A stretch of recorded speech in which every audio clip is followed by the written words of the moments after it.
Joining me today is Robert Coco from Cavallini Bakery and Patisserie. Your desserts are spectacular, and we're going to be making one from your shop. We're going to be making a chocolate and lemon curd tart. That is one of my favourite desserts. So let's get cracking. Yes, please. Can you place the butter and squeeze some lemon juice? And make sure you add a little bit of lemon rind to the pot, please. Great. And I will continue and crack some eggs and sugar. So 3/4 pieces of lemon zest. Yep. Adds that little bit more zing and flavour to my lemon tart. Yeah. I mean, lemon curd is one of those things where you can make really creamy and smooth and quite buttery and sweet, or you can give it a good kick of citrus. The tang and the zest you get from the lemon juice, really, that's the key to any good lemon curd or lemon tart. Fantastic. Now I've got 3 lemons here, and I'll squeeze all the juice out and put it straight into the butter. OK, Justine, I'm going to grab that butter and lemon zest. I'm going to place that on the stove, thank you. OK, we're just going to gently melt that. So I'm going to add the whole eggs and the sugar together.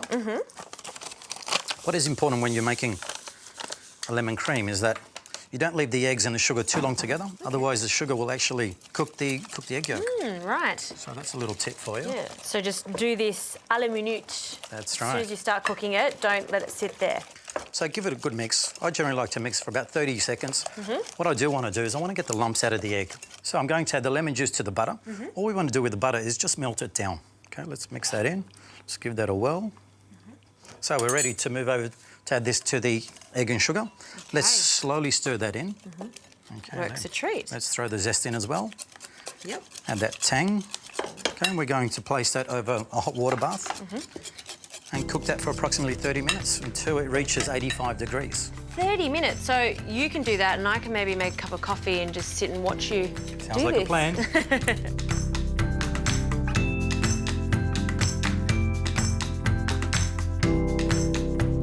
So Justine, this is what we get after half an hour on the stove. It's velvety, it's smooth. And we'll just put a little bit of Glad cling wrap over the top so we don't get a film.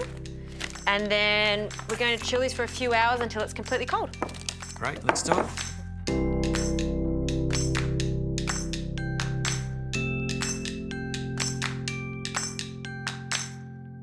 That lemon curd is cooled down, so I'm going to take it out of the fridge. And now we can start filling this tart shell. Now, usually when you're doing a lemon curd tart, it's just with a classic short crust pastry or just a sablé.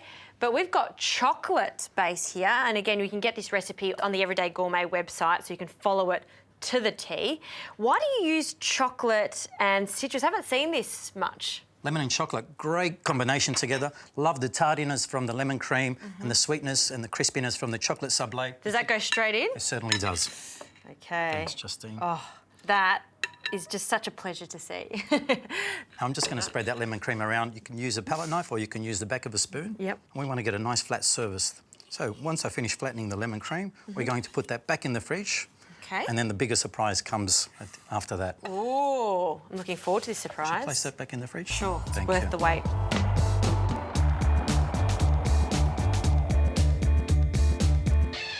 I have been waiting very patiently and this has firmed up nicely. You could eat this straight away, but you're going to take it to the next level, aren't you, Robert? I am. This is my favourite part. So we're going to use a caster sugar. You can use a demerara sugar or an icing sugar, but I do find the consistency you get from a caster sugar helps with the caramelisation. You get a nice, thin, even layer and gives it that perfect crunch that you're looking for. All right, well, there it is. Thanks, Great Justine. explanation.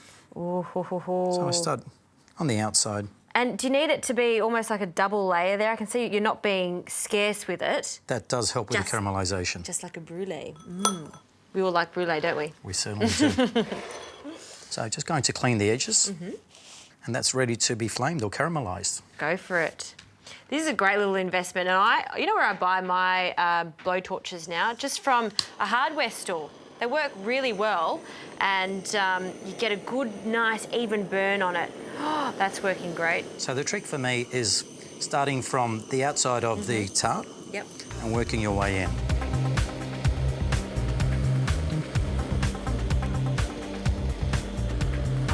Rob, that looks magnificent. That's the perfect caramelisation for me.